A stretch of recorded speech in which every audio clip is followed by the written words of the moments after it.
Good picture, Steve. Roger, roll, Discovery.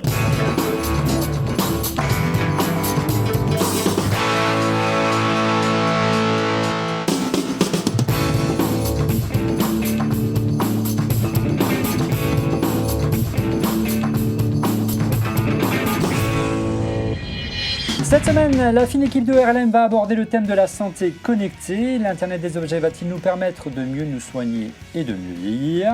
Les objets connectés vont-ils à terme sauver des vies ou du moins le système de santé français?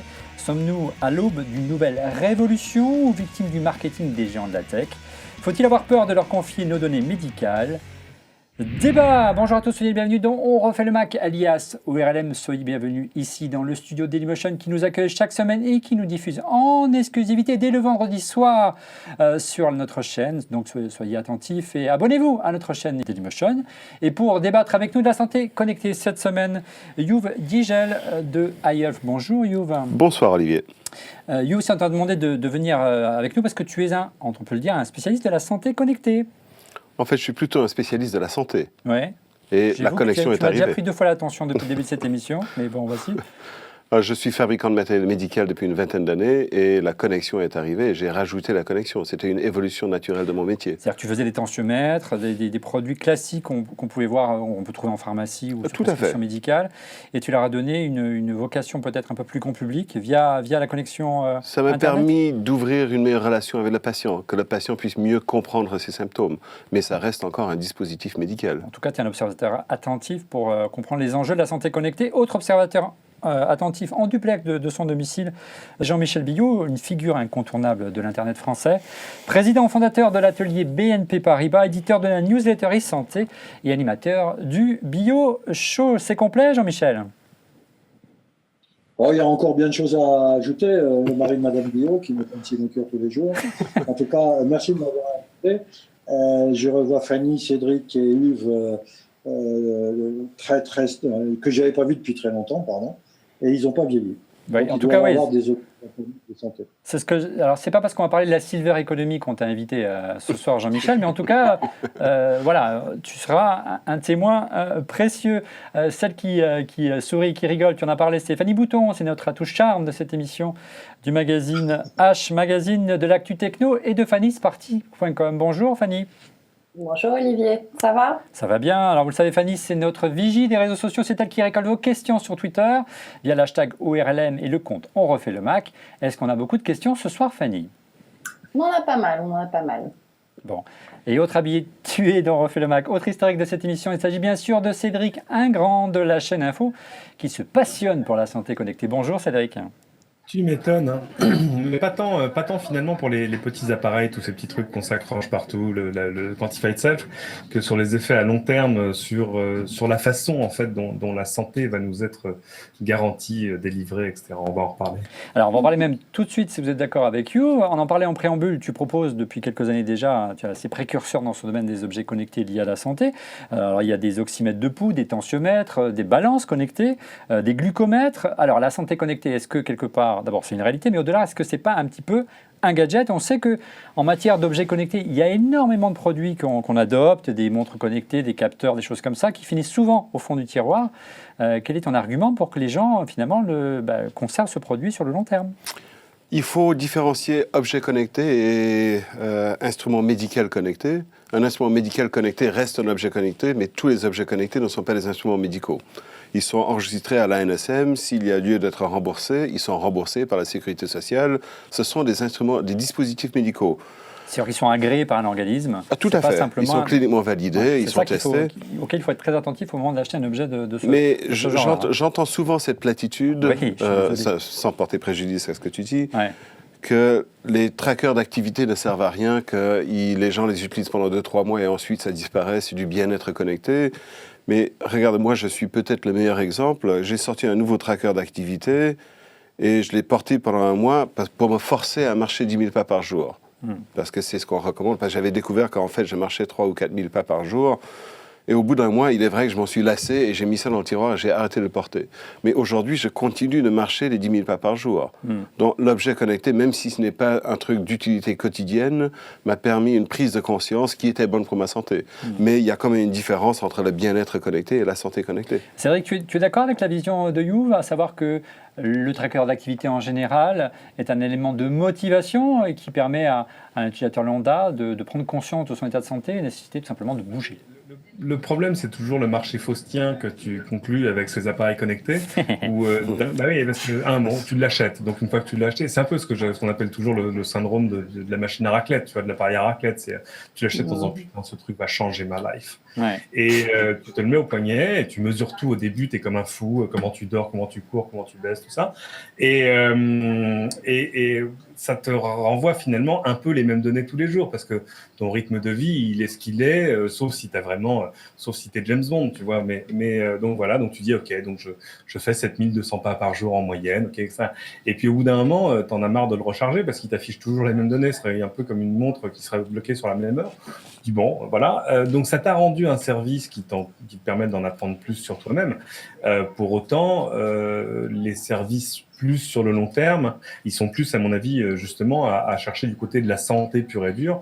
Parce que par contre, si, je sais pas, imaginons si tu es diabétique et tu as besoin de mesurer, d'avoir un glycomètre, voilà, là c'est des données qui sont plus vitales. En fait. Alors, Habile Transition, Cédric, tu proposes déjà ce genre de solution aujourd'hui dans ta gamme de produits? Oui, absolument. En fait, Cédric a tout à fait raison. J'ai des clients diabétiques qui, depuis 2 ans, 3 ans, m'envoient tous les jours des données et qui utilisent l'application pour suivre, pour partager, pour vraiment comprendre leur diabète. Donc, j'ai des utilisateurs beaucoup plus assidus pour des maladies chroniques que pour le bien-être. Cédric a tout à fait raison.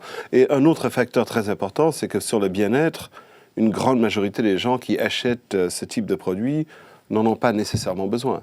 Ce sont déjà des athlètes et c'est plutôt une confirmation, une affirmation de performance. Un compteur. Un compteur. Ouais. Ce qui n'est pas nécessaire. Généralement, c'est bénéfique, mais il est vrai qu'il y a un énorme élément de marketing sur ces objets. Ouais, reste aussi à sensibiliser, si on arrive à sensibiliser les patients, si on arrive à sensibiliser le grand public, il faut peut-être, Jean-Michel, sensibiliser aussi les médecins. Est-ce qu'ils sont prêts à ce que, à ton avis, est-ce que chacun d'entre nous soit capable de mesurer ses performances, de mesurer son état de santé, presque de faire de l'autodiagnostic? Ça leur fait peut-être un peu peur, non, Jean-Michel? Je pense que ça va arriver dans un terme assez rapproché. Effectivement, ça leur fait un peu peur. Le quotidien du médecin, par exemple, vient de publier un article tout à fait intéressant qui montre que les médecins ne sont absolument pas d'accord avec le séquençage génétique qui se propage un peu sur Internet en ce moment. Et donc, je pense, à tort ou à raison, mais je pense que j'ai raison, puisqu'il y en a d'autres plus importants que moi qui c'est que la base, on va passer d'un système curatif à un système prédictif dans les 5 à 10 ans qui viennent. Ouais. Et la base de tout ça, et pas seulement la base, mais la base de tout ça, c'est le séquençage génétique. Or, le séquençage génétique, aujourd'hui, très peu de pays le font, à part l'Angleterre, la Chine, les États-Unis, l'Islande, l'Estonie. Mais en France, que dalle. Les Oui, Français n'aiment pas. c'est interdit par la loi, hein, on peut le dire, Jean-Michel, tout simplement. En plus, c'est interdit par la loi. Alors moi, je fais une déclaration officielle ici. J'ai fait faire mon séquençage génétique aux États-Unis. Alors c'est grave, docteur? Non, c'est pas grave, parce que moi, je voulais voir comment ça se passait. Le problème, si tu veux, en ce moment, c'est l'interprétation du génome. Et là, il manque encore beaucoup de données. Et ces données, on va les avoir avec le big data et puis justement l'intelligence artificielle, le Watson ou Google qui sont en train de s'y mettre. Ouais. Donc Watson, Google et tous ces startups qui font des objets connectés comme mon ami Hugues vont révolutionner le système de santé. Et je pense que si les Français ne se bougent pas, notre système de santé va se faire disrupter à terme. Ouais. On va en revenir sur ce sujet qui est très important, hein, du séquençage, qui est véritablement la finalité de tout, puisqu'on pourra carrément prédire, Youve, les maladies et notamment les cancers qui pourraient attaquer une personnalité à un âge précis s'il n'y prend pas bien garde. Pardon. Oui, mais je voudrais revenir un peu à ta question d'origine, Olivier. Est-ce que les médecins sont prêts à accepter ces produits ? Moi, je suis issu de 20 ans de culture clinique, de validation médicale, de recherche médicale, et il est vrai qu'il y a une certaine gadgetisation de l'industrie en ce moment. Le fait est que les barrières d'entrée sont devenues beaucoup plus faciles. Aujourd'hui, n'importe qui a une bonne idée peut la mettre sur Kickstarter, sur Indiegogo, faire du crowdfunding, ce qui veut dire qu'il n'y a plus de barrières d'entrée pour développer un nouveau produit. Tous les 2 jours, on a un nouveau produit qui fait cric-crac-boom, qui sort, qui a tendance à gadgetiser l'industrie dans les yeux du médecin. Et le médecin, en fait, il met tout ça dans un seul panier en se disant tout ce qui est connecté, c'est du gadget. Mais une chose à réaliser, c'est que tout ce qui peut être connecté va être connecté d'ici 2 ou 3 ans. Donc, il va falloir que tout le monde commence à se servir de cette connexion. Ils ne savent pas encore comment ils vont s'en servir, mais c'est déjà un fait acquis. On a vu, tu parlais de gadget, il y a un gadget qui a fait couler beaucoup d'encre, je le porte, regardez au poignet, c'est bien sûr l'Apple Watch. Lors de la dernière conférence d'Apple en septembre dernier... Je veux ton gadget. Oui, tu as vu tout à l'heure. Apple présentait, regarde, c'est derrière tout, c'est à côté de toi, AirStrip, une solution médicale pour permettre de suivre le rythme cardiaque de patients et même de proposer à des mamans de suivre le rythme cardiaque de leur bébé.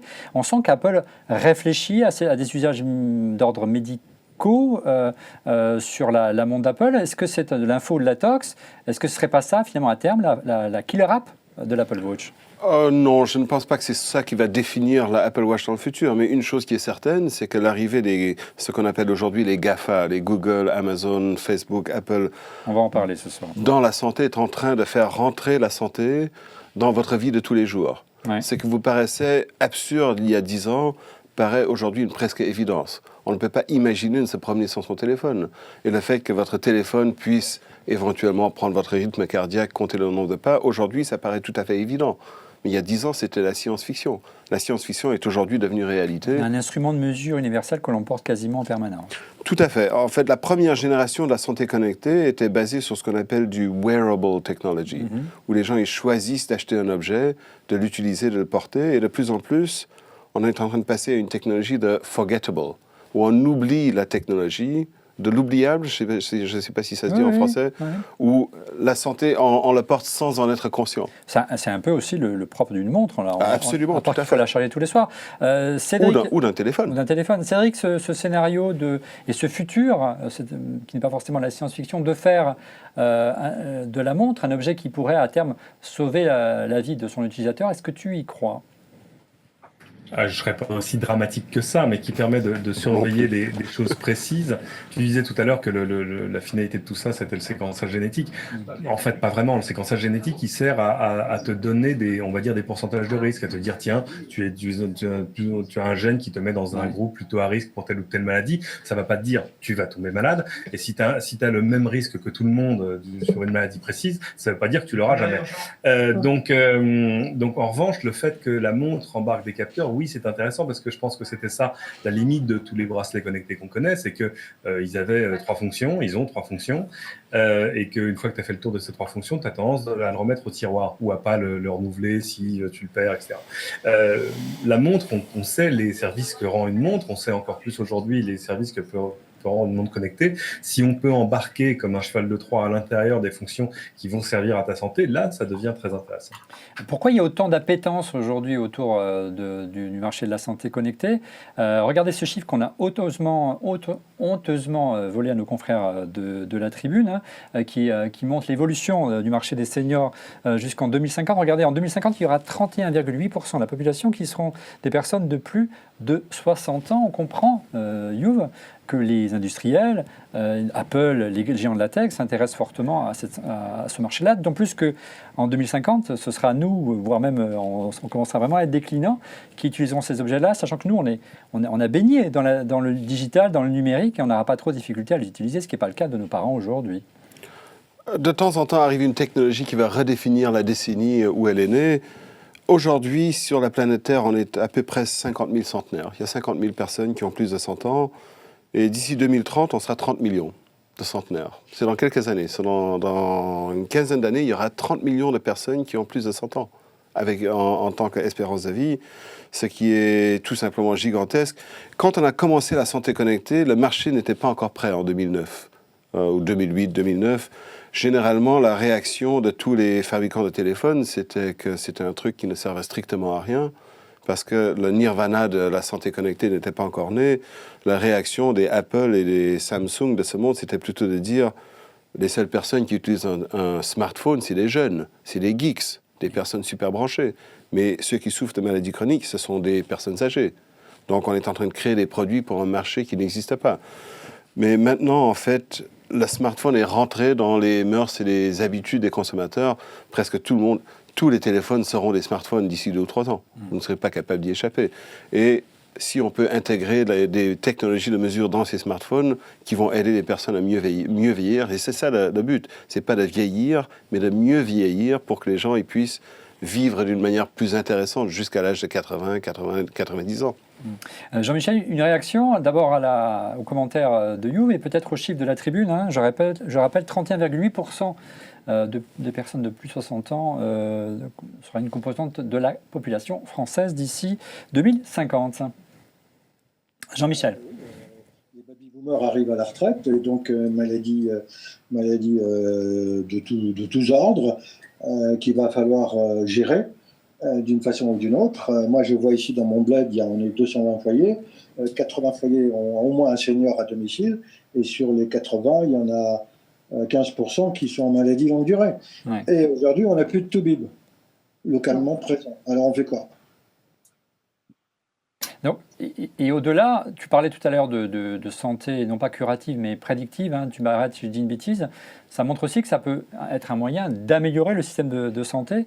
Ce n'est pas forcément opposer des forces, les traditionnalistes contre les modernes.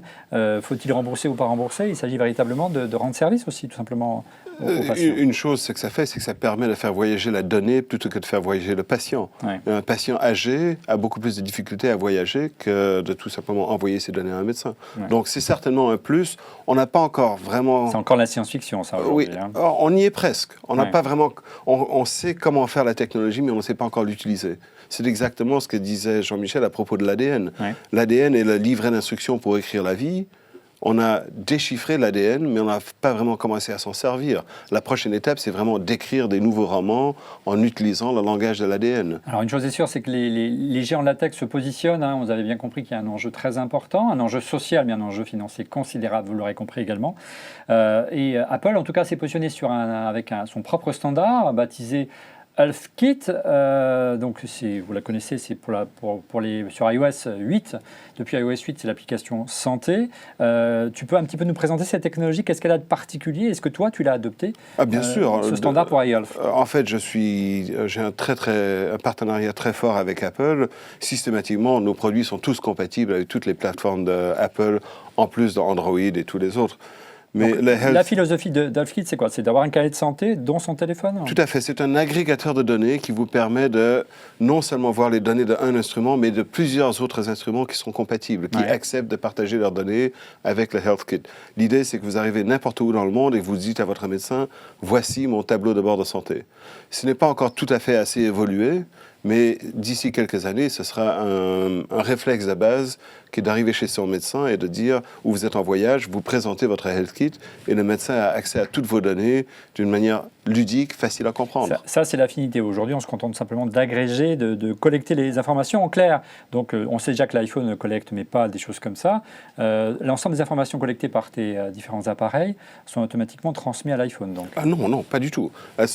C'est toujours un choix du patient de choisir de partager ses données. Aujourd'hui, je suis hébergeur de données de santé agréées, donc ce n'est pas moi qui contrôle qu'est-ce que les patients vont faire avec leurs données. C'est toujours le patient qui a le choix de est-ce qu'il veut partager ses données avec son médecin, est-ce qu'il veut les mettre dans le kit. Là, je parle de l'application. L'application, tu as la possibilité de demander à ce que les données soient collectées dans l'application santé d'Apple, c'est bien ça? Si tu choisis de le faire, tout à fait. Mais tu n'es certainement pas obligé de le faire. Histoire de collecter, d'avoir d'un côté ces données de course, ces données de glycémie, et d'avoir tout dans la même application, plutôt que d'avoir 50 applications différentes, j'imagine. Tout à fait. Le principe étant... médicale, dirons-nous. Le principe étant, Olivier, tout le monde prend les mêmes décisions stupides le 31 décembre. Cette année, je vais perdre du poids, je vais aller courir, je vais faire ceci, je vais faire cela. Et vous savez dans votre fort intérieur que quand vous prenez ces décisions, ça ne va pas marcher. Mais si tous les jours, vous allez sur votre balance et vous voyez sur le HealthKit d'Apple que quand vous perdez 200 grammes, vous voyez votre niveau de glycémie baisser, votre niveau de tension baisser, votre niveau d'activité monter, vous vous dites ah tiens, ça c'est cool. Le micromanagement, les petites décisions tous les jours marchent beaucoup mieux que les grandes décisions stupides qu'on prend le 31 décembre. Fanny. Alors, ça dépend pour qui, parce que moi, c'est un de mes gros problèmes. Alors, Bien je sûr. ne grossis plus depuis que j'ai tous ces capteurs, j'arrive à me limiter à un poids que je ne veux pas dépasser. Mais par contre, il y a une blague quand même, c'est avec les capteurs et tout, c'est dès que j'ai fait mes 10 000 pas, j'ai une fâcheuse tendance à me dire, j'ai fait de l'effort et j'ai tendance à tomber sur la boîte de Pépito ou la plaquette de chocolat avec plus de facilité parce que je me suis dit, j'ai fait plus d'efforts. Et donc, en fait, ça marche pas vraiment. Ouais. Donc, j'ai vraiment la balance connectée, oui, ok. Mais pour ça, du coup, il n'y a pas que les résolutions au quotidien. Ah, mais C'est encore à plus, nouveau, Fanny, moi j'aimerais bien claquer les doigts et vous dire que j'ai une solution universelle pour toutes les pathologies. Et à nouveau, j'entends souvent le même argument, c'est le contraire de ce que vous dites, que est-ce qu'on n'est pas en train de créer une nouvelle génération d'hypochondriaques, de personnes qui sont obsédées par leur santé? Oui et non. Là, je veux dire, l'hypochondrie est une maladie qui touche à peu près 3% de la population. On n'en a ni plus ni moins qu'avant, c'est encore 3%. On leur donne les meilleurs instruments pour pouvoir mieux comprendre, mais ça reste encore le même pourcentage d'hypochondriaques. Alors, cette philosophie qu'on a décrit avec HealthKit d'Apple, Cédric, l'idée d'avoir en gros dans son iPhone une sorte d'agrégateur de ces données pour en faire un mini carré de santé, est-ce que quelque part c'est pas un vœu pieux? On sait qu'il y a énormément de freins, notamment en France, pour d'abord que ces données circulent, arrivent jusqu'au médecin, soient officielles, soient agréées. Ça reste encore un petit peu quand même de la science-fiction, seulement qu'on puisse dire. Non, parce que tes données médicales, elles t'appartiennent. Donc tu as le choix d'en faire exactement ce que tu veux. La difficulté, justement, c'est quand tu commences à vouloir les faire rentrer dans un circuit plus large, à les partager avec un médecin, à les partager avec ta mutuelle, que sais-je encore. Là, tout à coup, ça peut poser des questions. Moi, j'ai été il n'y a pas longtemps à une conférence sur ces questions-là, et tout le monde s'accordait sur une chose, c'est qu'il y a énormément de choses à faire, et la richesse de ce qu'on va arriver à faire avec ces données, elle va être fonction des données qu'on va arriver à croiser. C'est-à-dire que tout à coup, si tu mets des capteurs les mêmes sur 5 millions de personnes, ça va pouvoir te faire remonter des données épidémiologiques, j'ai envie de dire, qui seront très intéressantes pour la suite. Mais pour ça, il faut arriver à les croiser, ces données. Absolument. Et ça pourrait pousser le législateur à être tenté de dire attendez. D'abord, la santé, c'est un truc c'est vrai, on rentre dans la santé publique, donc c'est mon affaire. Il suffirait d'une loi mal écrite et de quelques lignes mal pensées pour que tout à coup, ça mette un coup d'arrêt à pas mal de choses qui seraient intéressantes, parce que ce qu'on est en train de dessiner et de préfigurer là, c'est une médecine qui marcherait à l'envers. Alors la médecine chinoise marche un peu comme ça. Imagine un système de santé où tu paierais ton médecin comme tu payes une Netflix aujourd'hui, c'est-à-dire tu le paierais X par mois, mais par contre quand tu es malade, tu le paierais pas plus, tu vois. Et qui tout à coup, à partir de ces données, pourrait faire une médecine extrêmement personnalisée et extrêmement prédictive, même s'il faut pas encore se faire des illusions Jean-Michel tout à l'heure là-dessus. Voilà. Prédictive plutôt que curative. Voilà, on serait beaucoup plus dans la prévention que dans le curatif. Aujourd'hui, tu vas voir le médecin quand tu as un pet de travers, quoi. Là, l'idée, ce serait plutôt que la plateforme et les médecins derrière te pingent directement une notification en disant attendez, là, on a vu des choses par rapport à moult types de données disponibles, parce qu'il y en a d'autres qui seront disponibles aujourd'hui. On pourra parler des startups qui marchent et de celles qui ne marchent pas, celles qui veulent te faire... On va en parler dans la deuxième partie de l'émission. Et qui là, tout à coup, de dire, attendez, là, on a une conjonction de données dans ce que vous nous renvoyez qui nous fait penser qu'il y a peut-être un problème, donc passez au cabinet demain. Voilà. Ouais. Et là, on marcherait totalement à l'envers. C'est vrai que ça redessinerait totalement le système d'administration de la santé. Oui, c'est un beau scénario, Jean-Michel, mais il est déjà difficile d'avoir surtout à Paris, un médecin au téléphone, alors qu'il réponde à une notification de l'application HealthKit d'Apple. Je demande à voir, Jean-Michel. Tu le verras parce que tu es encore assez jeune, donc tu verras ça dans 3 à 5 ans environ. Ouais. Je pense qu'effectivement, on va passer à une médecine prédictive et personnalisée en fonction des gens, et ceci va se mettre en place très probablement, comme le disait Hugues, par les Américains, parce que les Français, on est un peu à la masse. Les Anglais sont partis aussi, j'en parlerai tout à l'heure si tu veux. Les Chinois sont partis, parce que Hugues les connaît mieux que moi, mais les Chinois sont en train de séquencer à tour de bras tout ce qui vit, ou à peu près. Donc pourquoi ils font ça? Eh bien, le problème n'est pas de savoir comment me soigner parce que je suis malade. Le problème, c'est comment l'humanité fait pour comprendre et éradiquer le cancer et autres saloperies qui frappent la nature humaine. C'est ça. Mais ça, c'est de l'épidémiologie. Je veux dire, oui. Pour revenir à ce que disait Cédric, pardon, il faut différencier ce qu'on appelle data for good, où les gens ils choisissent de partager les données pour le bien commun, ce qui est un phénomène qui apparaît de plus en plus aux États-Unis. C'est le principe même du Research Kit, dont on va parler dans quelques minutes.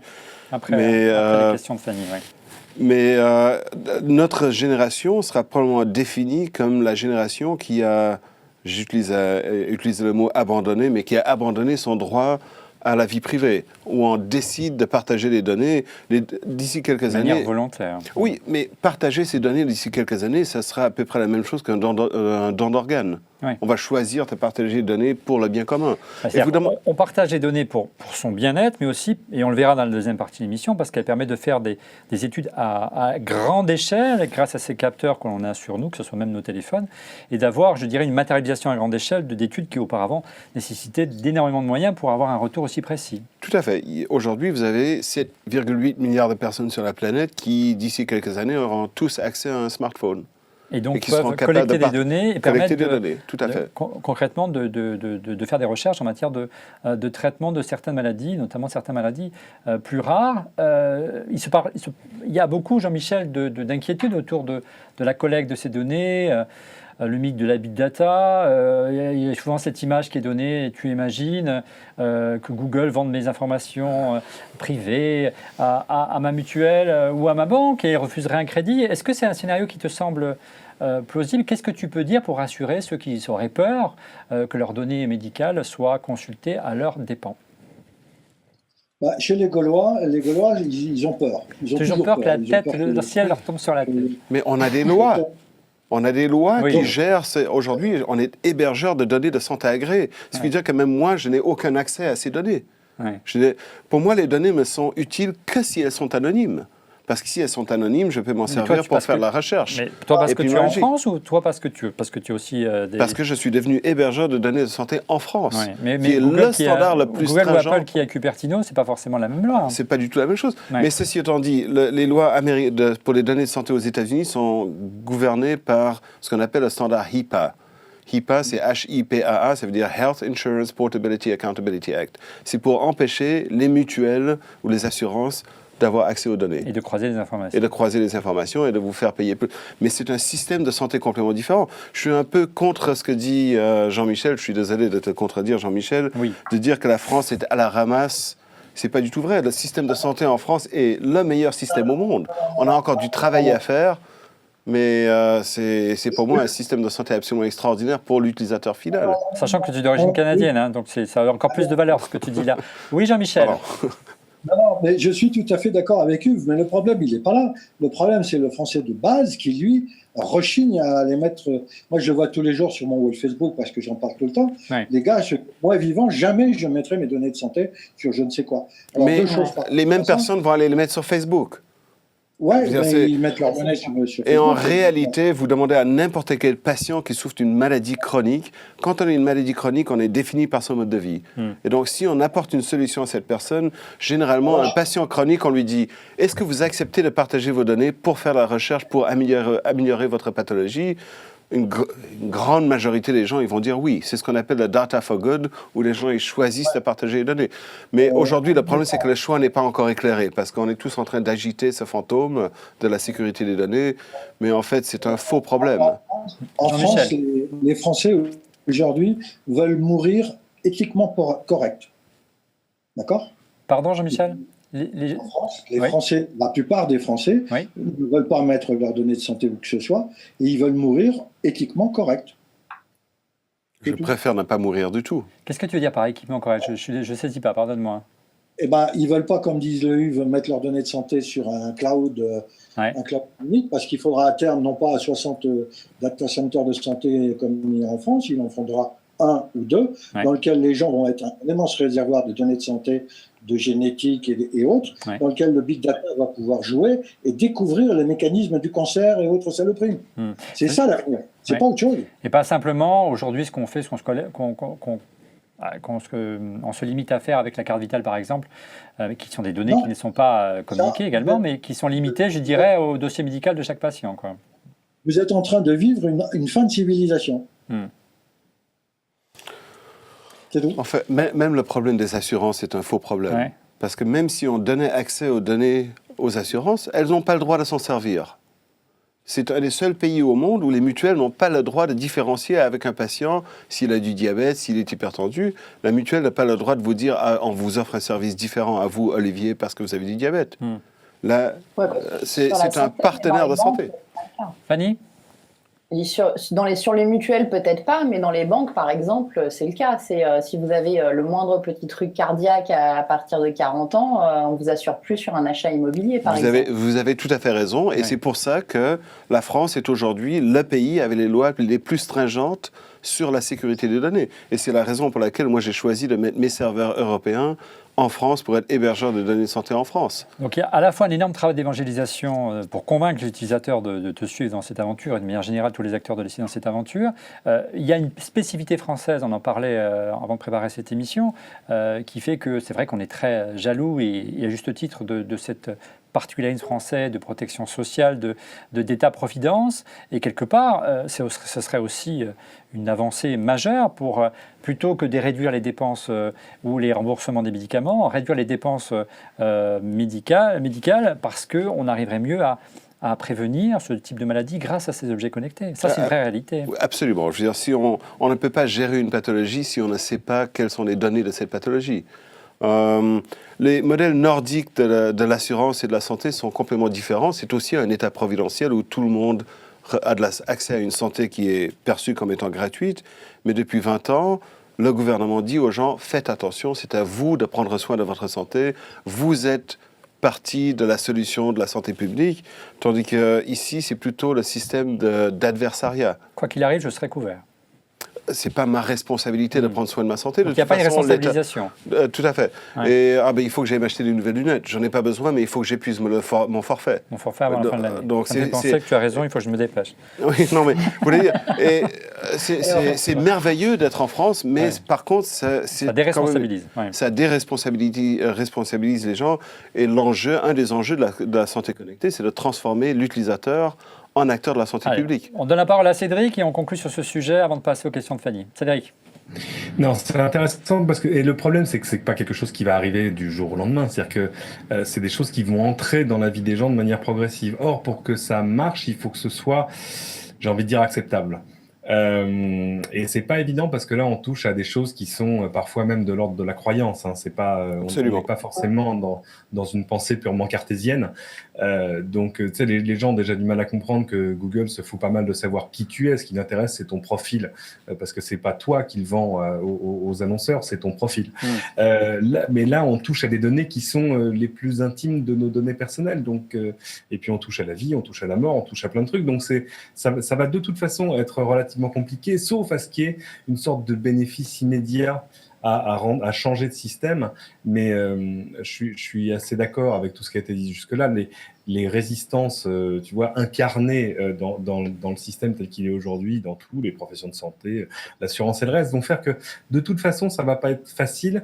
Ce qui va se passer aussi, mais ça va être un peu dans le parallèle de ce qui se passe avec les banques, par exemple, c'est qu'il va éclore pas mal de services sur Internet, de start-up, enfin qui vont, je déteste le mot ubérisé parce que c'est utilisé à tort ou à travers, mais qui vont permettre de se passer du système tel qu'il existe aujourd'hui. Ouais. Et donc ça nous permettra à tous d'aller faire les pionniers, mais avec notre propre santé et en responsabilité, ça va être intéressant. Bien, ça tombe bien, on est pile à la mi-temps et c'est justement la mi-temps de Fanny, les questions sur Twitter. Alors Fanny, quelles sont les questions Twitter ce soir ?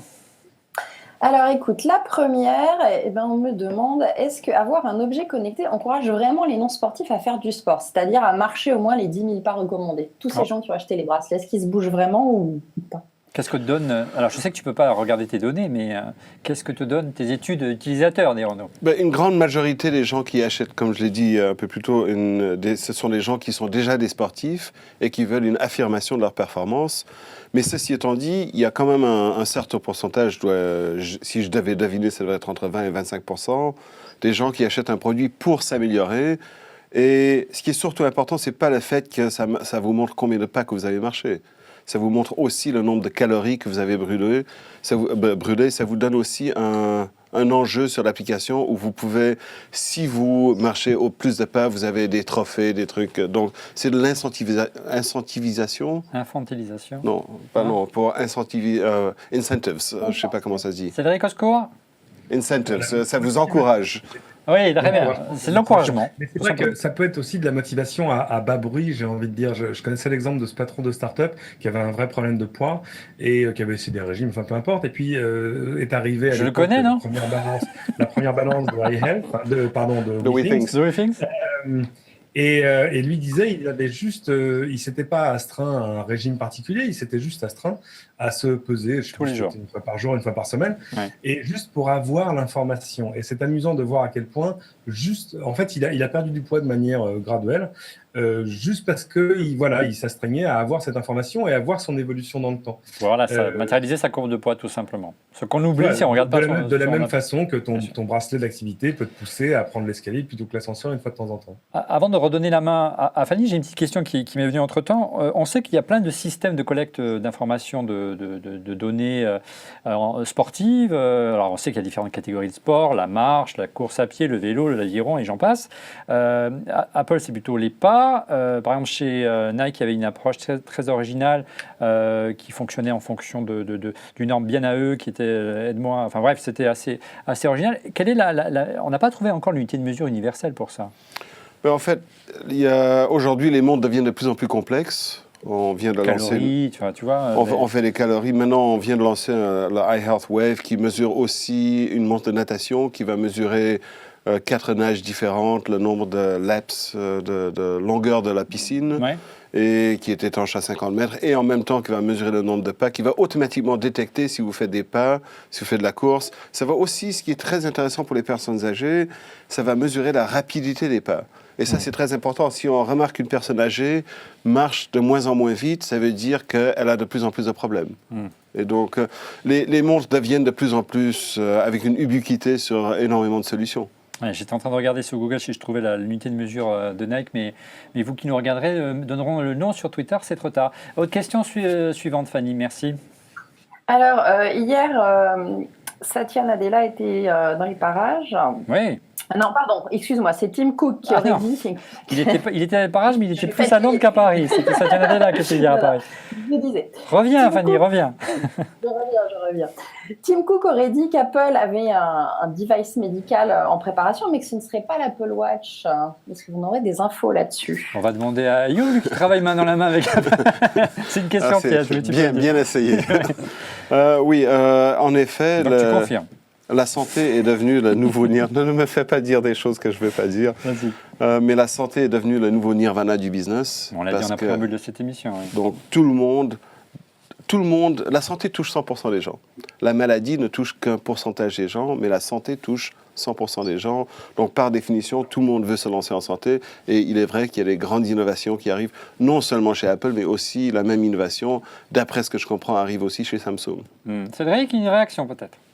Ah bah oui, je propose qu'on tout à coup, on fasse tous silence en attendant qu'ils nous lâchent l'info.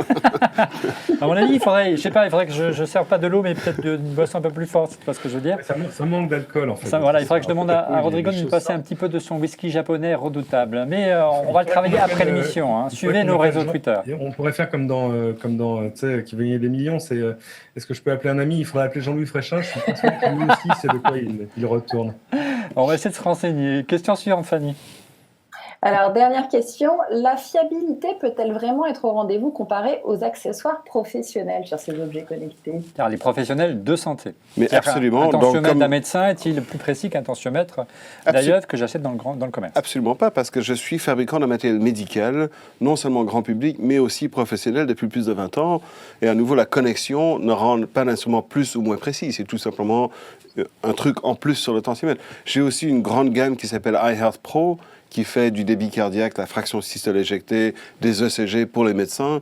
Mais l'algorithme pour mesurer la tension artérielle est relativement simple. C'est un algorithme qui est cliniquement validé selon le protocole de la Société européenne d'hypertension. Donc, par définition, s'il prend la tension à domicile, il va aussi bien prendre la tension chez le médecin. Mais par contre, l'appareil du médecin est beaucoup plus robuste. Voilà. parce que l'appareil du grand public, il est fait pour à peu près 15 à 16 000 mesures. Pour en avoir fait, avoir suivi ça il n'y a pas très longtemps, bien malgré moi, c'est vrai que dans les hôpitaux, dans les cliniques, le matériel médical a un niveau de robustesse, de durée de vie, parce que évidemment, il sauve des vies au quotidien, donc c'est important. Il est fait pour être utilisé toute la journée sans arrêt. Celui qui est fait pour la maison est utilisé une fois par semaine, 2 fois par semaine. Donc ce sont tout simplement des catégories, mais la mesure elle-même, une calculatrice va vous dire 2 plus 2 égale 4. Ouais. Le fait que ce soit un ordinateur, une calculatrice, ce sont des calculatrices. Ça reste une calculatrice, même si ce n'est pas une calculatrice de la NASA, on est bien d'accord. Ouais. Oui, Fanny. Toutes les marques sont équivalentes du coup quand même ou est-ce Bien sûr que non. Dénonce, vas-y, balance. Non, c'est pas ça. C'est qu'il y a aujourd'hui... Dans la question, c'est que voilà, est-ce que tout est bien ou est-ce qu'il y a quand même des gadgets? En fait, quel conseil on peut donner aux consommateurs pour s'y retrouver justement? Si l'instrument est enregistré à l'ANSM en tant que dispositif médical... Donc ANSM, c'est l'Association nationale de sûreté des médicaments, il me semble. Oui, on regardera ça. De ANSM, c'est un organisme français sur la sécurité des médicaments, la sécurité des médicaments, et qui couvre tous les instruments de diagnostic médical. Donc, par exemple, un tensiomètre, pour être validé, doit être ou bien validé selon le protocole de la Société européenne d'hypertension ou de la Société britannique d'hypertension. S'il n'est pas validé, ce n'est pas un tensiomètre précis. C'est aussi simple que ça. Les règles sont parfaitement claires. Même chose pour un glucomètre, mais les glucomètres, ils sont remboursés par la sécurité sociale parce qu'ils sont correspondant au système protocole d'évaluation ISO 15197-2013. Je te dis bien du plaisir pour te retrouver dans tout ça. D'accord, mais je crois qu'on a bien compris. Plus de questions, Fanny? Non, c'est bon. Bien, on passe à la suite de cette émission. Deuxième partie donc de cette émission, on va parler maintenant de recherche beaucoup plus ambitieuse. On a vu qu'Apple essayait de réunir des données autour d'un carnet médical, d'un carnet de santé au sein de l'iPhone. Et il y a un autre projet d'envergure au sein d'Apple, c'est ResearchKit, Youve. Est-ce que tu peux nous proposer ce projet qui est beaucoup plus ambitieux que simplement faire un carnet de santé dans son iPhone? En fait, le ResearchKit, c'était spécifiquement ce qu'on parlait un peu plus tôt, c'est le Data for Good, où on choisit de bâtir des bases de données anonymes, épidémiologiques pour faire de la recherche médicale. Parce que jusqu'à maintenant, une grande majorité de ce qu'on fait avec le Big Data, parce qu'on en parle beaucoup du Big Data, mais aujourd'hui, c'est surtout ce qu'on appelle du comptage de bûches. On prend les données, on les met sur des serveurs, on les régurgite d'une manière un peu plus palatable pour que les gens puissent essayer de comprendre. Mais l'enjeu de la santé connectée, c'est pas seulement de montrer les données, mais de prendre toutes les données, de faire des croisements socio-économiques, épidémiologiques, avec la consommation de fromage en Ardèche, des travers de porc à Chicago, avec le climat et l'asthme, de tout mettre ensemble pour pouvoir analyser l'influence d'un facteur sur un autre facteur. Donc là, ça devient vraiment intéressant. Et c'est ce que fait le ResearchKit. Ça bâtit cette base de données universelle pour faire de la recherche médicale. Donc il y a en place des kits de développement à la disposition de différentes institutions médicales, que ce soit aux États-Unis ou en France. Un hôpital, un institut de recherche peut utiliser ces kits pour prélever des données auprès de patients autour de recherches bien précises sur certaines maladies, c'est bien ça? Tout à fait. Et les ramifications sont tout simplement gigantesques. Il y a plusieurs aspects. Un, c'est que ça va standardiser les résultats. Ça va vous donner une parité des résultats très sur grande une étude. Échelle. Tu disais tout à l'heure, pardon pour l'eau, tout le monde a quasiment un téléphone dans la poche. Bon là, ça parle d'iOS, mais on va parler de Google dans un instant. Tout à fait. Ce qui veut dire qu'avant, par exemple, si vous avez une maladie rare où il n'y a que 2 personnes dans le monde ou dans un pays qui souffrent de cette maladie, il est presque impossible de faire de la recherche clinique sur cette maladie. Vous n'avez tout simplement pas assez de patients pour faire la recherche. Mais l'avantage du ResearchKit, c'est que ça devient un agrégateur de patients et aussi de systèmes de production, de systèmes d'études. Jean-Michel, quel regard tu portes sur ResearchKit, ce framework, dirons-nous, réservé aux développeurs pour justement créer des applications médicales? Voilà, c'est vrai que ça a des perspectives assez étonnantes. C'est l'avenir. Nos amis d'Apple et d'IBM sont maintenant devenus copains-copains. Oui, on a vu ça. IBM met à disposition maintenant son Watson. Le Watson, qui est un ordinateur d'intelligence artificielle, est devenu aux États-Unis, il travaille avec des médecins normaux, si je puis dire, aux États-Unis, et le Watson est considéré comme le premier cancérologue au monde, en ordinateur, il faut le faire quand même.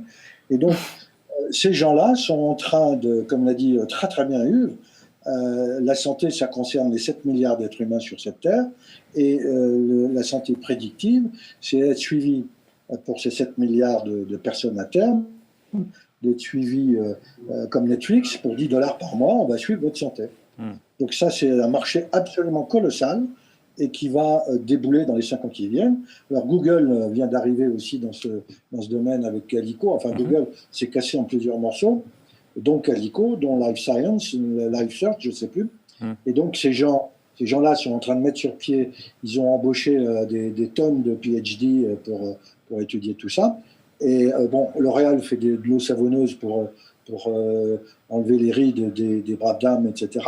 Et ça marche. Google va les... Et ça marche. Ça va servir. Google va les disrupter. Ouais. Parce que c'est avec du scientifique. C'est intéressant. Et donc, Cédric, ta réaction par rapport à ces grands chantiers, ces grandes manœuvres qui se préparent au niveau des géants de la tech. La démonstration était assez noble au départ, mais est-ce qu'on ne pourrait pas craindre justement un détournement de cette noble attention d'Apple ou de Google? Surtout, c'est deux approches et même deux projets qui n'ont absolument rien à voir. Allez, on développe d'ailleurs. Vas-y, je t'en prie. Voilà, tu vois, du côté d'Apple, on crée des plateformes qui vont permettre justement, et puis aussi, on l'a pas dit, qui vont permettre de plus simplement recruter des volontaires pour des recherches. Et ça, c'est vachement intéressant parce que ça permet justement de produire de la donnée épidémiologique. Calico, c'est le but, le projet avoué, c'est reculer la mort. Hein. C'est vivre jusqu'à 150 ans, 200 ans, n'ayons pas peur des mots. Hein, c'est ça. Pourquoi pas un jour, tu vois, downloader ton esprit dans le cloud. C'est du transhumanisme. Paul n'est pas là ce soir, mais il aurait beaucoup à nous dire sur ce sujet-là. Hein. Pour que ton enveloppe terrestre devienne un truc à peu près, enfin tu vois, un truc un peu secondaire.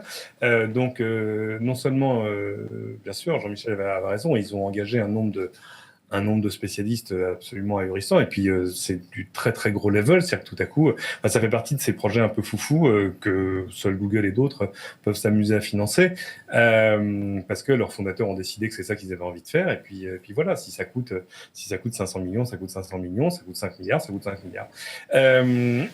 Ça, c'est pas pour tout de suite, c'est quand même des efforts d'assez longue haleine. Maintenant, oui, tout ça aura évidemment un impact sur notre santé, mais c'est aussi des choses qui sont lancées en réponse et en frustration à la façon d'exister de la médecine, de la recherche médicale aujourd'hui, etc.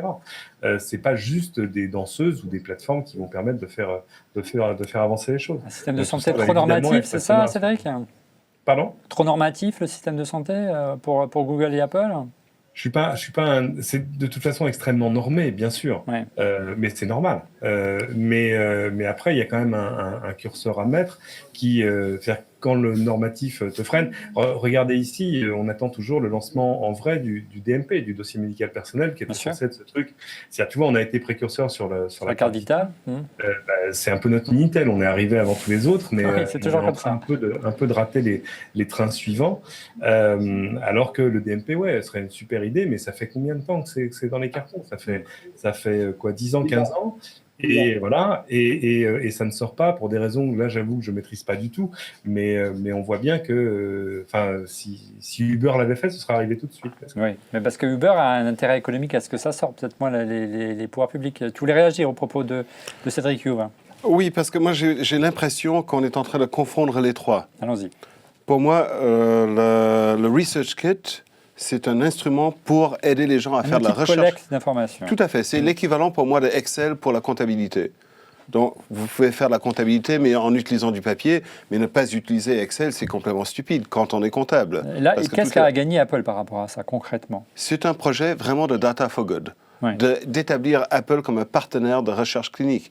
Mais c'est un système de recherche clinique ça de collecte de données. Ça plus d'iPhone ou c'est plus de l'image, en clair ? Non, c'est parce qu'à long terme, ça établit Apple comme un partenaire de longue durée pour faire la recherche médicale. D'accord. Mais c'est un outil de recherche médicale. Tandis que IBM est fait de la recherche médicale. Je ne suis pas tout à fait d'accord en disant que c'est de l'intelligence artificielle, c'est plutôt de l'intelligence binaire. Oui, l'intelligence artificielle, c'était plus pour Google, si j'ai suivi Cédric. Tout à fait. Pour moi, le Calico, c'est plutôt partir de l'intelligence. Pour moi, il n'y a pas d'intelligence sans émotion. Et il n'y a pas d'émotion dans IBM. C'est tout simplement de la collecte de données purement binaire où on prend tous les facteurs et si on prend tous ces facteurs, on va dans une seule direction. Aussitôt qu'on a de l'émotion dans l'intelligence, ça devient beaucoup plus dangereux. Et c'est ce que fait Calico. Calico, l'idée, on va reculer, on va battre la mort Premièrement, il y a un problème psychologique aujourd'hui. Ou du moins, dans un premier temps, augmenter la durée de vie. Mais ça, c'est quelque chose qu'on peut concrètement proposer, vendre, un service. Oui, mais là, ça va nous apporter d'autres problèmes. Aujourd'hui, comme je disais, C'est froid dans le dos d'ailleurs un petit peu. Hein, oui, tout à fait. On a 50 000 personnes qui sont centenaires. On aura 30 millions. Aujourd'hui, il y a 7,8 milliards de personnes sur la planète Terre. En gros, la planète peut supporter à peu près 10 milliards de personnes, grosso modo. Je veux dire, à moins de coloniser des nouveaux mondes. Qu'est-ce qui arrive quand tout le monde a 100 ans? On a des maladies dégénératives qui sont en train d'arriver. L'homme de 150 ans est déjà né, ça c'est déjà une certitude. Toi tu viens d'avoir un bébé, félicitations. Merci. Mais ton bébé a 1,66% de chance de devenir centenaire. Juste qu'il dorme un peu, c'est tout. Oui, je sais. Je comprends. Mais ou à 30% de devenir centenaire. Après, Fanny. Voilà, c'est arriver à 100 ans dans quel état de santé, etc. Parce que si c'est pour vivre plus longtemps, mais finalement pas dans des meilleures conditions, ça sert à rien, quoi. Je suis tout à fait d'accord, mais aujourd'hui, les gens ne veulent pas survivre jusqu'à l'âge de 100 ans, ils veulent vivre jusqu'à l'âge de 100 ans. Et l'arrivée de IBM, de Watson, est en train d'aider les gens à vivre de plus en plus, à vivre de plus en plus longtemps. Aujourd'hui, l'espérance de vie pour un homme est aux alentours de 79,7 ans, pour une femme à peu près 82 ans, ou presque 83 ans. Mais chaque année, on rajoute 3 mois de longévité à la vie naturelle. Ouais, d'ici quelques années, on sera à 100 ans. Tous les 10 ans, on rajoute 3 ans de longévité à la vie humaine. Ouais. Ou 2 ans et demi, pardon. Une réaction peut-être de Jean-Michel au propos de You. Il ne s'agit plus de guérir ou même de prédire des maladies, mais de vivre quasiment éternellement, j'exagère, mais presque. Ça fait, je le disais, un peu froid dans le dos. Quelle est la vraie motivation d'un Google autour d'un projet comme Calico? C'est de vendre des services, c'est de vendre... voilà, concrètement, quelle est la finalité de tout ça? Non, pour eux, c'est gagner de l'argent. On est bien d'accord. La Silicon Valley, les geeks de la Silicon Valley ont 2 objectifs. Le premier, c'est de modifier le système d'organisation des sociétés humaines, donc l'économie, le politique et tout le bazar, à leur profit. Et le deuxième, c'est de passer l'être humain, Homo sapiens 1.0, en 2.0.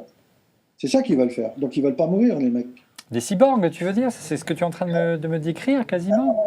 Non, des cyborgs. Moi, je suis un cyborg, parce que je suis dans la vente, et j'ai un genou électronique sous Windows. Ouais. Qui bug un peu de temps en temps. Pas de chance. Tu sais que je suis presque jalouse. Hein. Oui, je crois qu'il s'en passerait bien. Hein. Bon, en tout patience, cas, Fanny, patience, c'est arrivé. J'aurai mon exosquelette, je l'aurai. C'est juste une question, Fanny, tu vas voir. Pardon, Jean-Michel. Il y a tout le mouvement, il y a le mouvement de Ray Kurzweil qui a été débauché par Google. Ray Kurzweil, c'est un transhumaniste qui dit, mais rassurez-vous, mesdames et messieurs, tout va être formidable dans les années à venir. On va régler les problèmes que la société industrielle nous a mis sur le dos. On va vivre beaucoup plus longtemps. Laurent Alexandre, par exemple, me disait récemment pour mon petit-fils, qui a 8 ans, qu'il a une espérance de vie d'au moins 500 ans. Alors, naturellement, la question qu'on peut se poser, c'est si tout le monde vit 500 ans, qu'est-ce qui se passe? Oui, tout à fait. C'est dangereux. La conclusion de cette émission, c'est quelle peut-elle être concrètement, Jean-Michel? Ça veut dire qu'on ne peut pas laisser faire les gens de la tech partir dans tous les sens et avec leur richesse phénoménale, hein, puisqu'ils ont quasiment sur un compte en banque le PIB de certains grands pays développés. Ils peuvent tout se permettre. Est-ce que, et encore une fois, c'est au pouvoir public de se saisir de ce genre de choses et justement de normer, de revenir à ce qu'on pointe du doigt depuis le début de cette émission, en clair, d'organiser ça et de faire en sorte qu'on ne fasse pas n'importe quoi? Mon cher Olivier, les pouvoirs publics, c'est fini. Oui. Qu'est-ce que vous chantez là? C'est terminé. Oui, écoutez. Youve. Je pense qu'à un certain moment, il va falloir... qui garde les gardes? Qui garde les clés. Hein. Ou qui, je veux dire, c'est le système romain de qui est en train de surveiller les... J'ai bien compris. Donc, à un certain moment, il y aura des trucs. Mais ça va venir naturellement. À un certain moment, vous ne pouvez pas imaginer qu'on va devoir dire « Ah ben, on éteint la vie à partir de l'âge de 100 ans, à partir de l'âge de 120 ans. » Qui va décider quoi? Mais là, il y a certains aspects qui sont en train de, comme le disait Jean-Michel, de guérir la mort. On a la nanotechnologie, on a l'ADN, on a la robotique, on a imprimé des parties humaines à partir de cellules souches. On est vraiment ici maintenant sur le coude de la technologie. On est juste ici. L'autre aspect aussi qui est super important, c'est que quand je suis né en 1965, il y avait 3,5 milliards de personnes sur la planète. Aujourd'hui, dans ma vie, on a doublé la planète, la population humaine à 7,8 milliards de personnes qui ont tous accès à ça. Le Cray Supercomputer de 1974, le premier superordinateur, l'iPhone 6 est 1000 fois plus puissant qu'un Cray Supercomputer. Et c'est dans les mains de 7,8 milliards de personnes. Pour Donc, faire du Candy Crush. oui, il y en a une grande majorité qui font du Candy Crush, mais il y en a quand même. C'est un instrument de recherche C'est ça pour absolument C'est fabuleux. bon pour le cognitif, sache-le quand même. Très bien.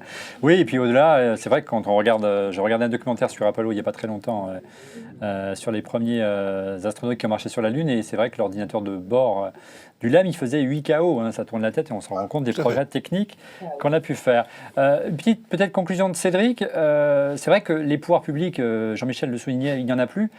Je ne serais pas aussi catégorique que lui, mais peut-être qu'il y a aussi une nécessité d'évangéliser nos pouvoirs publics qui n'ont pas forcément, toi qui les rencontres souvent pour plein écran, enfin souvent, plus souvent que moi en tout cas, de les évangéliser autour des enjeux du numérique. Oui, alors ça, c'est un problème qui est en train de devenir. C'est plus un problème générationnel qu'un problème de pouvoir public. Quand tu C'est vrai. parles aux jeunes générations de la puissance publique dans l'exécutif, tu parles à Emmanuel Macron et tu parles à Axel Lemaire, tu n'as rien à évangéliser. Ils savent, et On ils est ont d'accord. compris, et ils ont juste des enjeux pour parfois qui vont être autres que ceux du patron de start-up moyen, tu vois. Je pense qu'il va se passer des choses absolument passionnantes liées à la volonté absolue de certains de ces acteurs de changer les choses avec les moyens qui sont les leurs et qui ne sont pas ceux de la recherche traditionnelle ou de la recherche appliquée traditionnelle. Mais il y a eu des choses avant, c'est-à-dire que la moitié des gens qui travaillent chez Calico, donc cette société que Google finance, c'est des gens qui venaient de Genentech avant, c'est-à-dire de la recherche génétique. Moi, je suis passionné. Moi, j'avais posé la question à Sergey Brin de savoir, mais attendez, mais c'est bien, on voit, vous êtes en train d'embaucher des mecs Patron de incroyables. Google, Sergey Brin. Oui. Ça coûte une fortune. C'est-à-dire qu'il y a des gens là-dedans qui doivent avoir des salaires en millions de dollars à 2 chiffres. Quoi. Ah, des prix Nobel presque. Ah ouais, c'est ça. Et donc, tu le fais pas gratuitement ou juste pour te faire plaisir ou juste pour te dire un jour on aura un prix Nobel. Il y a donc des idées très, très claires sur le type de produits, de process, de plateformes qui vont pouvoir être produites. Il ne m'a pas répondu. Hein. Il m'a dit, non, attendez, on travaille sur plein de trucs. Pour l'instant, on travaille justement à définir... C'est comme Youve avec Apple. Hein. C'est bizarre. Voilà. Mais je pense qu'il a des idées un petit peu plus précises que ça, même si le but ultime, qui est d'arriver à faire reculer la mort, il est extrêmement louable. La question des moyens, elle va se poser. Mais tout cela est passionnant. C'est-à-dire qu'on est vraiment... on est face à ça comme, je pense, on devait être face au début de la révolution industrielle. Ouais. Et moi, ça me rappelle quand je t'écoute... Cédric, ce qui était un petit peu le cœur, ce qui a financé, ce qui a permis de voir éclore la Silicon Valley dans la région de San Francisco, c'est les recherches autour de la NASA hein, qui ont fait en sorte que les crédits militaires, les crédits sur le space ont permis aujourd'hui de voir émerger, donc les crédits d'État, aujourd'hui une formidable économie d'ordre privé. Aujourd'hui, c'est l'économie privée qui veut presque organiser l'avenir des gens. Moi, ça me fait un petit peu froid dans le dos, mais je pense qu'on aura encore l'occasion d'en parler dans cette émission. Donc, on essaie de vous évangéliser, de vous sensibiliser sur ces problèmes, sur ces produits et surtout sur notre avenir. J'espère que tu reviendras en parler avec nous. Avec le plus grand plaisir. L'heure est venue de passer à nos coups de cœur. Allez, les coups de cœur, on commence tout de suite en plateau avec Youve. Mon coup de cœur aujourd'hui, c'est un glucomètre que j'ai lancé. Je suis moi-même diabétique, donc j'ai fait énormément depuis des années des recherches approfondies sur cette maladie. Et j'ai lancé un nouveau glucomètre que j'ai développé spécifiquement pour les diabétiques de type 2. Donc c'est un glucomètre qui se branche directement dans le téléphone. Ah, c'est tout petit, hein. C'est minuscule, il est livré avec des couleurs différentes. Il est très populaire parmi les enfants. Je veux dire, il n'y a pas moyen d'être populaire pour le diabète, mais je veux dire, ce que je veux dire, c'est qu'il est... jack, hein, c'est ça pour le brancher. Il se branche sur le jack du téléphone. Il est petit, il est portable. Et les résultats apparaissent directement sur le téléphone. Il est facile à utiliser, il est relativement intuitif. Et le diabète juvénile est une maladie qui est en pleine croissance. Et donc, ça me fait plaisir. C'est généralement le type de produit qu'on donne gratuit. Parce que l'idée, c'est... on veut que les gens ils apprennent à se servir, à comprendre leur diabète. Donc l'appareil, il est offert gratuit. Et ensuite, les gens, ils achètent des bandelettes en pharmacie, comme n'importe quel glucomètre. Et ça se trouve où, ça, You? En pharmacie. C'est une prérogative de la pharmacie. On n'a pas le droit de le vendre en ligne. On n'a pas le droit de le vendre dans les magasins Apple. Il est uniquement disponible. Tu n'as pas le droit d'offrir les produits, donc, mais en clair, si vous le voulez, il ne vous coûtera pas très cher. C'est ça? En fait, je suis obligé de le vendre. Aux États-Unis, on le donne gratuit. Parce qu'on peut, aux États-Unis, ici, il est illégal pour moi de le donner gratuit. Donc, je le vends, mais à un prix dérisoire, un kit complet de dépistage avec tout ce qui va avec, pour moins de 20 €. Et ça s'appelle? Le iHealth Align. iHealth Align. Merci, You. Du côté de Jean-Michel, quel est ton coup de cœur ou tes coups de cœur ce soir? J'en ai 3. Le premier, je pense que vous ne connaissez pas le nom de cette dame. C'est une Française qui s'appelle Emmanuelle Charpentier. Emmanuelle Charpentier. Ouais, vous connaissez? Non, mais tu vas nous décrire ça tout de suite. Ça, c'est bien les Français, ça. Je suis désolé. Cette femme a mis sur pied a trouvé une nouvelle innovation avec une Américaine qui s'appelle Jennifer Doudna. Et ces deux dames ont mis sur pied un truc absolument fabuleux, qui sont des ciseaux génétiques. C'est-à-dire, vous avez vu peut-être l'histoire de la petite fille en Angleterre, donc qu'on a guéri de leucémie. Donc on a utilisé cette par la thérapie génique. Ouais, c'est le CRISPR-Cas9 qui permet de repérer le gène qui déconne, de l'enlever et de le remplacer par un bon gène. Donc ceci est en train de se mettre sur pied et je pense que ces deux dames seront nobelisées à terme. Voilà pour la première. Emmanuelle Charpentier a trouvé ça, pas en France, en Allemagne. D'accord. Tu la connaissais, toi, qui est canadien? Non, tu vois, il n'y a pas que les Français, Jean-Michel, mais on continue. Deuxième coup de cœur. Deuxième coup de cœur, c'est David Cameron. Le Premier ministre anglais a mis sur pied, c'est lui-même qui l'a annoncé, un projet qui s'appelle 100 000 génomes, basé sur 11 hôpitaux anglais. Et ces hôpitaux vont séquencer les cellules cancéreuses de 100 000 personnes atteintes de maladies génétiques, vont le mettre dans un seul et même data center sécurisé. Un seul, pas 36, un seul. Ensuite, c'est complètement sécurisé. Et ensuite, il a mis sur pied une commission composée de PhD et autres scientifiques pour justement essayer de comprendre avec le big data, l'intelligence artificielle et tout le bazar, comment fonctionne le cancer. Le premier qui trouve ça, il a gagné le cocotier. Et le troisième coup de cœur, c'est un Français qui vit à San Diego, il s'appelle Patrick Merel. Et Patrick Merel est un biologiste qui a dû partir de France parce qu'il a voulu monter une start-up qu'il ne pouvait pas monter en France. Cette start-up s'appelle Portable Genomics. Et notre ami Patrick, qui a dû lever, je crois, $1 million aujourd'hui, va vous proposer de gérer votre dossier médical en mode sécurisé et crypté dans votre iPhone. Vous seul aurez ces données. Il ne sera pas chez lui. Et l'autre intérêt, c'est que M. Patrick Merel va vous proposer de monétiser vos données de santé, parce que personne n'en parle de ça. Monétiser vos données de santé. Il m'a donné un exemple en disant, ben voilà, il y a X milliers de personnes qui ont leurs données de santé sur leur iPhone. Il va leur proposer, par exemple, Starbucks s'adresse à lui, et Starbucks leur dit, ben voilà, moi je voudrais faire une étude de la santé, l'impact du café, de mon café sur la santé, le métabolisme des Noirs, des Blancs, des femmes, etc. Donc j'ai besoin de 10 000 personnes. Il paye $1 000 par personne et M. Patrick Merel, avec sa start-up, me retrocède $500 pour, si je mets de façon anonyme mes données à la disposition de Starbucks. D'accord. Moi, je trouve que c'est vachement bien et personne n'en parle et c'est dommage. Ben, on l'a fait ce soir, puis on essaiera surtout de trouver un moyen d'illustrer tous tes coups de cœur, ce qui n'est pas forcément gagné. Peut-être une petite réaction, Youv? Oui, je connais ces projets de monétiser les données de santé, mais je pense que ça a tendance à avilir la valeur de la donnée de santé, qui est la seule valeur, pour moi, elle est épidémiologique, et pour ce faire, il faut qu'elle soit anonyme, et elle ne devrait pas être vendue, mais donnée. J'ai un projet suisse qui s'appelle Health Bank, qui fait exactement la même chose. C'est une coopérative suisse qui demande aux gens, partagez vos données et on va utiliser vos données pour faire de la recherche médicale et tout l'argent, vous êtes tous partenaires dans cette boîte et si on vend les données, vous recevrez tous de l'argent.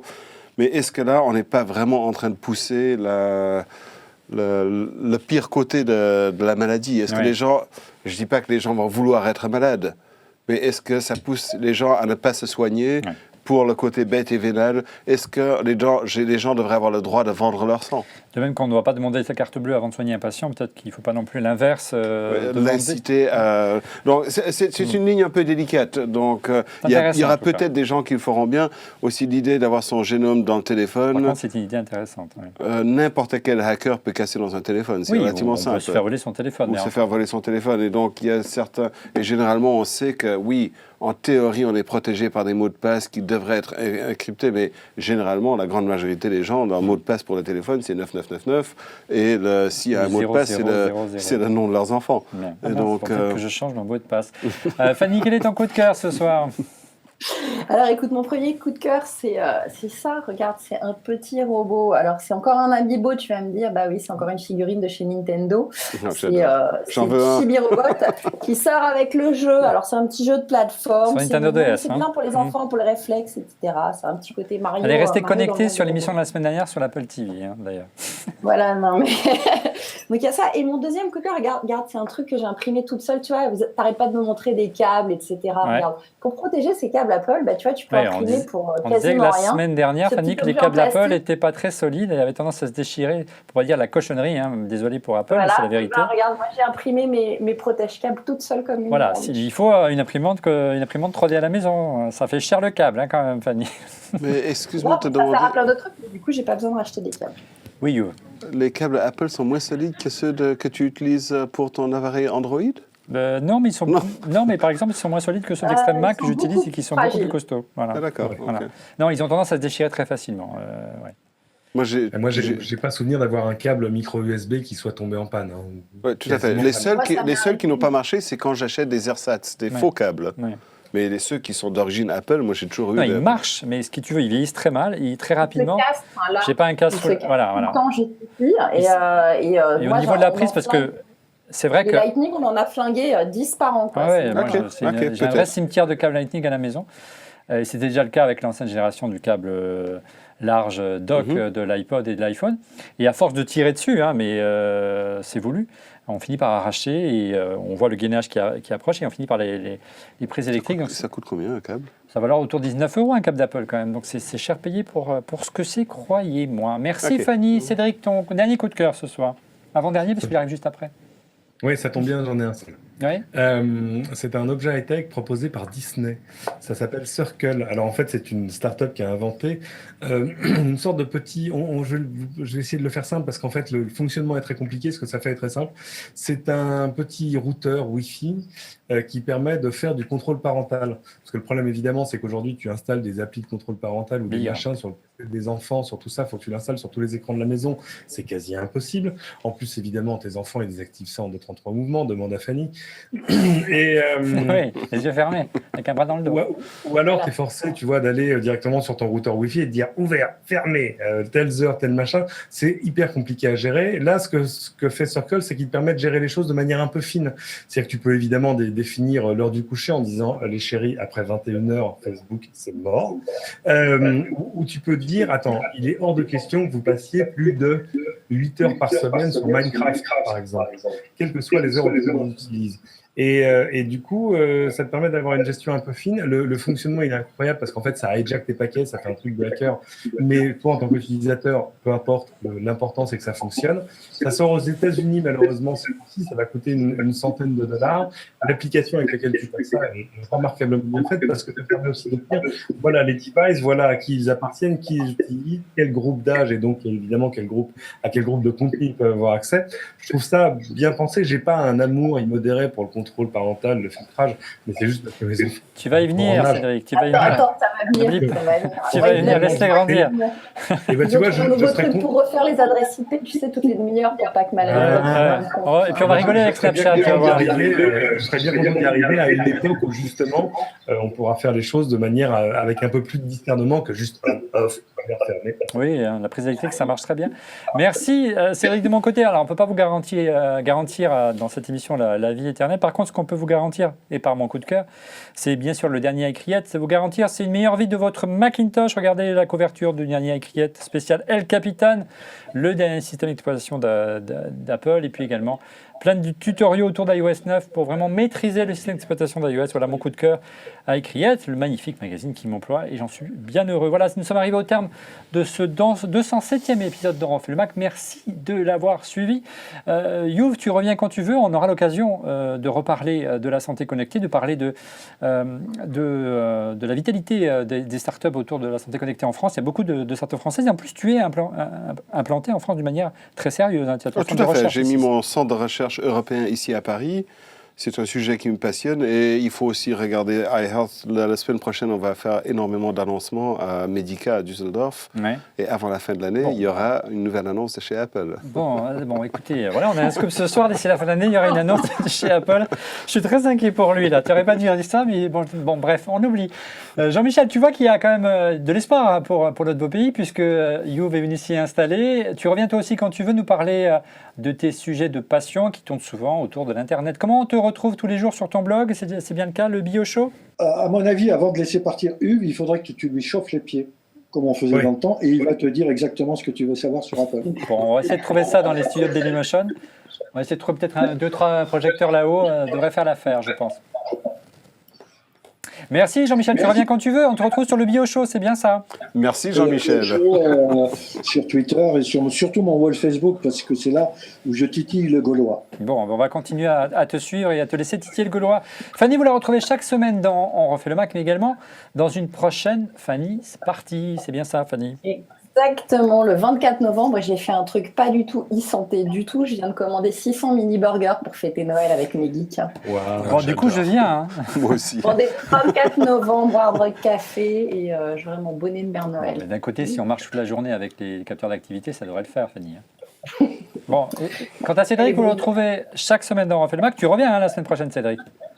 Peut-être. Ah, il faut que tu viennes parce que la semaine prochaine, on fait une émission spéciale sur l'iPad Pro. Il faut être là. Ah, alors, si je l'ai en main d'ici là, oui. avec Nous, on plaisir. l'aura. Je ne sais pas s'il l'aura, mais voilà, on a préféré prendre notre temps pour le tester, pour avoir vraiment le temps de faire le tour d'horizon du produit, parce que c'est une belle avancée de l'iPad. On va parler beaucoup du stylet. Hein. Il fait beaucoup de débats. On sait qu'Apple n'était pas forcément partisan d'un stylet sur l'iPad. Donc, soyez au rendez-vous. Et puis, je compte sur toi, Cédric. Ouais, mais moi qui l'ai en main, tu vas voir un choc la première fois que tu vas le prendre. Ça fait wow. J'ai hâte. Voilà. Et qu'est-ce qu'il y a au menu du prochain plein écran sur LCI? Écoute, des choses Je fais sur ma promo. justement Satya Nadella qui était à Paris cette semaine, sur les nouveautés chez Sonos. Pardon. Arrêtez avec ce chaque semaine. C'est dramatique, cette boîte.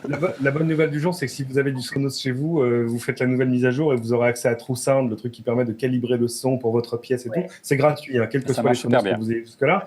Et puis des choses qu'on avait vues il y a quelques jours quand même, il y a quelques temps, ou même 2 semaines, à CES Unveiled à Paris. Très bien. Tu veux pas faire un spécial, le nouveau produit d'Apple qui va être présenté à la fin de l'année? Non? Alors, je vais te parler de l'avenir. Le drame de la télévision, c'est que quand tu n'as rien à montrer, Ouais, je sais c'est bien. assez triste. Voilà, donc oui. C'est l'avantage du web, hein, on peut imaginer Faire de la des radio choses, flottée, voilà, bien sûr. voilà. Mais bon, bref. Merci Cédric. Quant à nous, si vous êtes d'accord, donc on se retrouve la semaine prochaine. Soyez au rendez-vous car on essaiera en tout cas tous ensemble de rendre un premier verdict autour de l'iPad Pro, la tablette grand format, la tablette professionnelle. On va voir si elle est vraiment dédiée pour les pros d'Apple. Donc rendez-vous la semaine prochaine. Soyez au rendez-vous. Bonsoir. Bonsoir.